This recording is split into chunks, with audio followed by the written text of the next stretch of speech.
A big signing for the Philadelphia Union. The U.S. Open Cup returns, and Dominic Kinnear has his eyes on a new striker. It's all next on The Daily.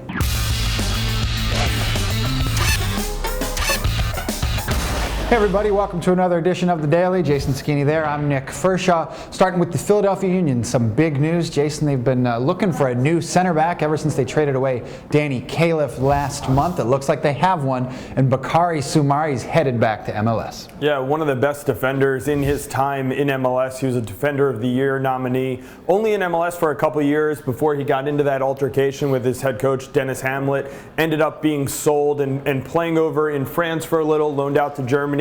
Had a knee injury, so really we haven't seen him recently, and I don't know, what kind of form he's going to come back in. Supposedly he's going to need some time to get back into game shape, but when he was in MLS, he was one of the dominant center backs, good with his feet, great in the air. This could be a big pickup for Philadelphia. Best 11 selection in 2008 for the Chicago Fire. We'll see if Bakary Soumari can add a little punch to that Philadelphia Union back line. Tuesday night, the return of the U.S. Open Cup, the quarterfinals. 5 MLS teams still alive. Let's go through the rundown here. The Philadelphia Union at home against Harrisburg City, Islanders, 7:30 p.m. Eastern. This is a sort of a team against team matchup. The Harrisburg City Islanders are the minor league affiliate for the Philadelphia Union. What do you expect from this one? Yeah, these teams should know each other well, and if you're Harrisburg, you have to be confident coming in here. They've already knocked off the New England Revolution and the New York Red Bulls in overtime. If you're Philadelphia Union, I think it's a very similar game plan to what they saw against Sporting Kansas City. You got to get out early, play with a lot of energy. You don't want Harrisburg sticking around. That's how they got through the last 2 games in this competition. So for Philadelphia, trying to build off that win that they had against Kansas City. Let's head to the Midwest. Sporting Kansas City at home against the Dayton Dutch Lions, 8:30 p.m. Eastern. Sporting Kansas City coming off that loss against the Philadelphia Union from the weekend. Yeah, and we saw last week it was kind of a depth test for Kansas City. They went out to Seattle, they played a lot of reserves, they did well. It's probably going to be a lot of those guys who are in the lineup again tonight because obviously the team just played that game against Philly. So if you're Kansas City, you're going to see guys like maybe Suni Saad get a chance, and he's looked very good in this tournament so far. Chivas USA out west, home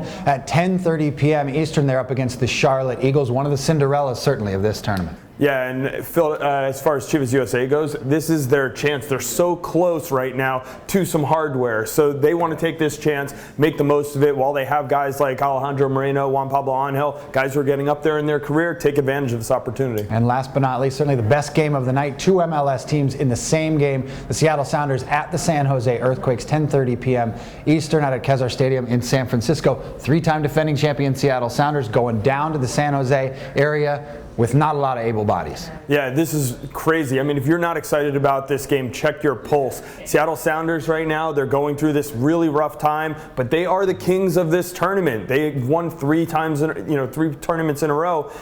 This could be the end, though. San Jose, probably one of the hottest teams in MLS, going on the road to play Colorado and Salt Lake and getting 6 points out of those 2 games.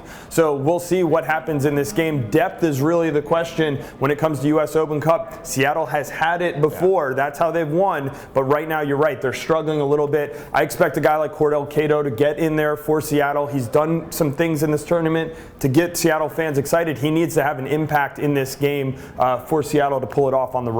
Certainly a good one in the nightcap. You can catch complete coverage and another live chat covering all the games in the U.S. Open Cup on MLSsoccer.com. Well, next up, the word from Toronto. Luis Silva met the media on Monday. For the first time, he and 2 other TFC players were arrested for public intoxication outside that nightclub in Houston. Found out a little bit more about the backstory here. Some personal trouble for Luis Silva going into this incident. Yeah, we found out that his father had just passed away. Remember, it was Father's Day when this incident occurred. Obviously, an emotional time for him. And we've seen Paul Mariner really is backing Luis Silva. He put him in the game this past weekend. Obviously, doesn't think he was in the wrong in what happened, understands what's going on. And, the most cathartic thing for a player like that could be just getting back on the field and doing what you do. Toronto FC back in action on Wednesday night in a good one, a rivalry game against the Montreal Impact, 7:30 p.m. Eastern, up in Canada on TSN and RDS.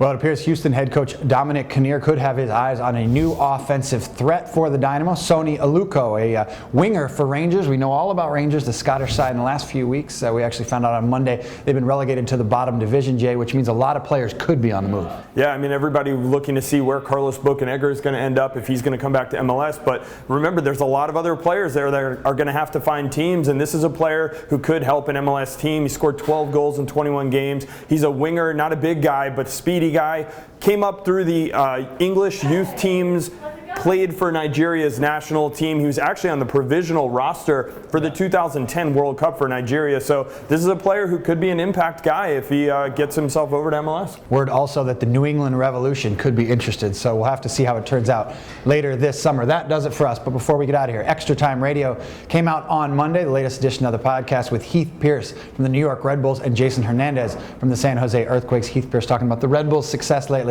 and how to dress for success with his new line of bow ties. You can catch that on iTunes and Buzzsprout, and make sure to log on and vote for the AT&T MLS Goal of the Week. 5 good choices this week, really, for Week 16. You can find out how to vote on MLSsoccer.com.